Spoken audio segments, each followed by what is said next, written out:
Bonjour, comment vas-tu? Hello, this is Missouri Old Dog, New Tricks with another video. Today I'm going to do a book talk. Our book today is Invisible Man by Ralph Ellison. Ralph Ellison was born March 1st, 1913 in Oklahoma City, Oklahoma. He died April 16th, 1994 in New York City, New York. Ellison won the National Book Award in 1953 and the National Medal of Arts in 1985. Ralph Ellison was the second of three sons born to Louis Alfred Ellison and Ida Millsap. Ralph Ellison distinguished himself as an excellent writer worthy of study.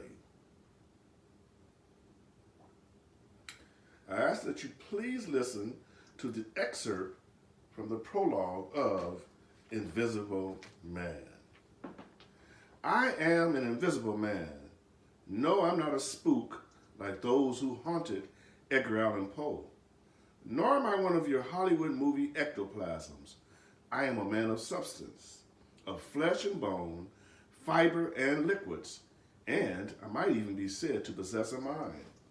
I am invisible, understand, simply because people refuse to see me.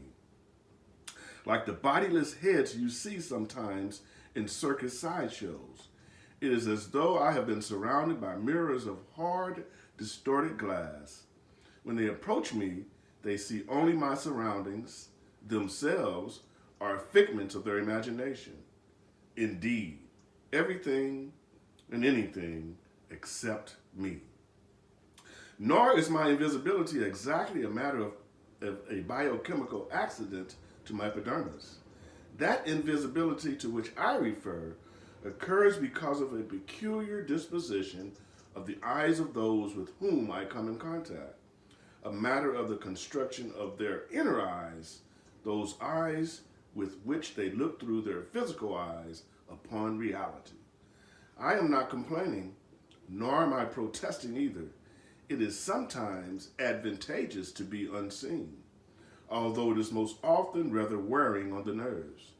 Then too, you're constantly being bumped against by those of poor vision, or again, you often doubt if you really exist. You wonder whether you are simply a phantom in other people's minds, say a figure in a nightmare, which the sleeper tries with all his strength to destroy. It's when you feel like this that out of resentment, you begin to bump people back. And let me confess, you feel that way most of the time. You ache with the need to convince yourself that you do exist in the real world, that you're a part of all the sound and anguish, and you strike out with your fist. You curse and you swear to make them recognize you. And alas, it's seldom successful.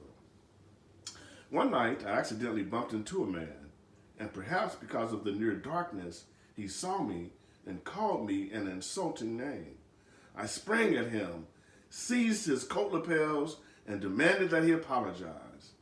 He was a tall, blond man, and as my face came close to his, he looked instantly out his blue eyes and cursed me, his breath hot in my face as he struggled. I pulled his chin down sharp upon the crown of my head, butting him as I had seen the West Indians do, and I felt his flesh tear and the blood gush out. And I yelled, "Apologize, apologize." But he continued to curse and struggle, and I butted him again and again until he went down heavily on his knees, profusely bleeding. I kicked him repeatedly in a frenzy because he still uttered insults, though his lips were frothy with blood. Oh yes, I kicked him. And in my outrage, I got out my knife and prepared to slit his throat. Right there beneath the lamplight in the deserted street. Holding him by the collar with one hand and opening the knife with my teeth, when it occurred to me that the man had not seen me. Actually, that he, as far as he knew, was in the midst of a walking nightmare, and I stopped the blade, slicing the air as I pushed him away, letting him fall back to the street. I stared at him hard as the lights of a car stabbed through the darkness. He lay there, moaning on the asphalt, a man almost killed by a phantom. It unnerved me. I was both disgusted and ashamed. I was like a drunken man myself, wavering about on weakened legs. Then I was amused. Something in this man's thick head had sprung out and beaten him within an inch of his life. I began to laugh at this crazy discovery. Would he have awakened at the point of death? Would death himself have freed him from wakeful living? But I didn't linger. I ran away into the dark, laughing so hard I feared I might rupture myself. The next day I saw his picture in the Daily News beneath a caption stating that he had been mugged. Poor fool, poor blind fool, I thought with sincere compassion, mugged by an invisible man. If you like that excerpt, I encourage you to read this book, and certainly you will enjoy reading it as much as I did. I enjoy reading this classic novel.